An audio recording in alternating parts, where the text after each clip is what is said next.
hooggantoonni maallaqaa gurguddaan addunyaa teenyarraa yookaan addunyaa tanarra jiran maalleen isaanii garam akka deemuu qabu dursanii itti himan malee garam deeme jaanii itti yaaddawan. Hujii qabiinsa maallaqaa keessatti 50% yookaan cinaan baasii teenyaa wajjin wal qabata yookaan baasii teetii wajjin wal qabata.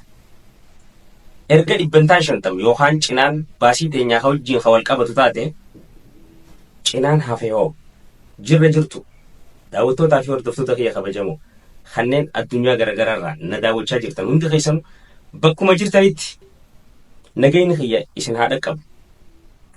Akkuma beekamu chaanaalii kanaan akkaataa qabiinsa maallaqaa barnoota diinagdee barnoota faayinaansii islaamaatii fi barnoota biizinasaan wal qabate garagaraa kan itti ilaallu kanneen hanga ammaa sabiskiraayib gootan laayik gootan hundi keessanuu galanni keenya guddaa akka baaraati. Warri hanga ammaa nutti hin dabalamin nutti dabalamtanii maatii akka taatanii isin afeeruu barbaada. Keessattuu namni afaan Oromoo dubbatan viidiyoolee waan biizinasaa fi diinagdee wal qabatu laaluu irratti dadhabina bal'aa qabna. Yoo akkaataan itti dabarsu jiru hanqina qabaatte yaadni keessan barbaachisaadha. Yaada keessan akka nu kennitanii isiniin jira. Koomentii akka nu gootan waan kana nu fooyyeessi daraaraa kana nu fooyyeessi akka jettan hanga dandeenyutti fooyyeessinee akka isinii dhiyeessinuuf jechuudha. Kanaaf kallattumaan karaa mata duree keenya kaarraatti yaana. Na waliin tura.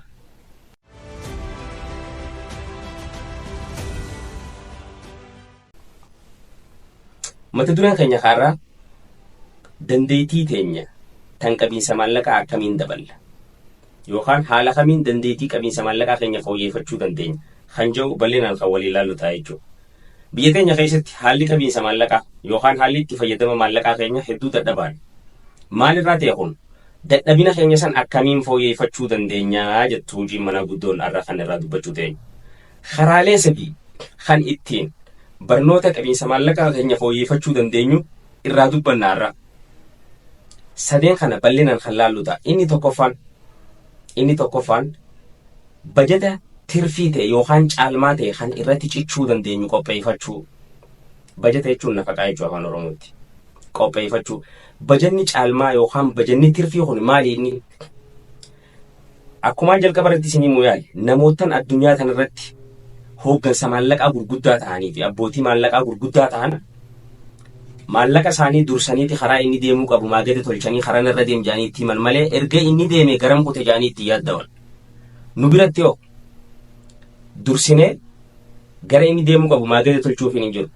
Maagada illee tolchineef maaganni nuti tolchinuuf haa biyyeeti jechuudha. Hawaasan cinaa liqimsee cinaa ooyiruu teenya bira geessu. So haram deemuu qabu ooyiruu inni dhaquu qabu tan akkamiin dhaquu qaba kan jedhu immoo qopheessuufiitu nurraa eegamaa jechuudha. So bajeta caalmaa qopheeffachuudhaaf maaganni ati yookaan bakki bishaan kee irra yaa'u qabu haati qopheessuufi qabdu san isa biyyee san osoo hin ta'in hasimintoo ta'uu qaba osoo bishaan hin dhuune bishaan san akka achi dhaqu jechuudha. Yoonkaan cinaan lafa tana keessa bada osoo biyyee keessa yaa'u bishaan kun bakka dhaquu fadhu san hangi ati ergite san hin dhaqu. Kuni bajeta caalmaa osoo hin ta'in bajeta hanquu keessa nu naqa jechuudha. Bajanni hanquu jechuun waciin ta'e baasiin ta'e galii ta'etirra bajeta itti guddattu jechuudha. Bajanni caalmaa ammoo bajeta galiin ta'e wacii ta'e itti caaltu jechuudha. Kanaafuu kanneen addunyaa kanarratti hooggansa maallaqaa gurguddaa ta'an warreewwan gosa bajataa keessaa isa jabaa kan namni hundi qopheeffachuu hin dandeenye qopheessee irratti cichee hojjetedha. Inni sun ammoo akkaataa baasiin ta'e galii ta'eetii gad itti taatutti bajeta dhihee qopheeffachuu danda'uu qabdaa jechuudha. Gaafas ol kaatee bakka feetu sun dheetaa jechuudha sii galee. So kanaaf dursinee maallaqa keenya bakka inni deemuu qabu qopheessuufiitu nurraa eegamaa jechuudha. Lammaffaa hubannoo yookaan dammaqinaan fayyadamuu itti fayyadama maallaqa keenyaa dammaqinaan godhuu jechuudha.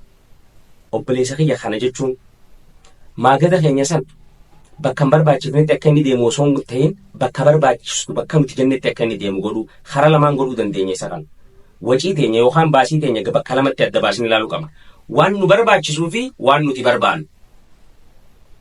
Wanni nu barbaachisu waan dirqama ta'e kan jiraachuuf nu barbaachisu sochii guyyaa guyyaa keenyaa keessatti. Wanni nuti barbaannu ammoo waanuma nu barbaachisu ta'e kan dirqama nurratti hin ta'in jechuudha. So kanaafuu kan nuti to'achuu qabnu waan barbaannu kana fedhii waan barbaannu tana to'achuutu nurraa eegama. waan nu barbaachisu irratti baasnee waan nu barbaachisu san irraa erga hafe booda bakka waan qusachuu qabnu hanga qusachuu qabnu qusannee isa hafe san waan barbaannu yoo goone bareedaadha jechuudha. So kana jechuun barnoota qabiinsa maallaqaatiin yookaan hojii qabiinsa maallaqaatiin wal qabatee 50% baasii teenyaa wajjin yookaan harki cinaan baasii teenyaa wajjin walitti hidhatti jechuudha. Baasii teenyaa wajjin wal qabatti jechuudha. Inni lammaffaan kana fakkaata. Sadaffaatii fi inni dhumaa qusachuu fi investi godhuu. Akkana jechuun qusachuu fi qusachaa ooluu osoo hin ta'in waan qusatte san hojjechiisuu. Gaafa tokkoffaarratti maal jenne bajeta caalmaa qopheeffatte. Galiin ta'e baasii teetii ol taate wanta walirraa hirriftee si hafu san ni qusatta. Maal godha amma kun qusannaa kee dabala. Qusannaan kee gaafa dabalee maaltu dabala? Investimentii keetiitu dabala. Investimentiin kee gaafa dabalee galii keetiitu dabala jechuudha. Kanaaf hojii qabiinsa maallaqaa keessatti cinaan harki cinaan yookaan 50% baasii teetii hojii wal qabatte 50 maalii hojii wal qabatte jechuudha. Galii teetii hojii wal qabatte.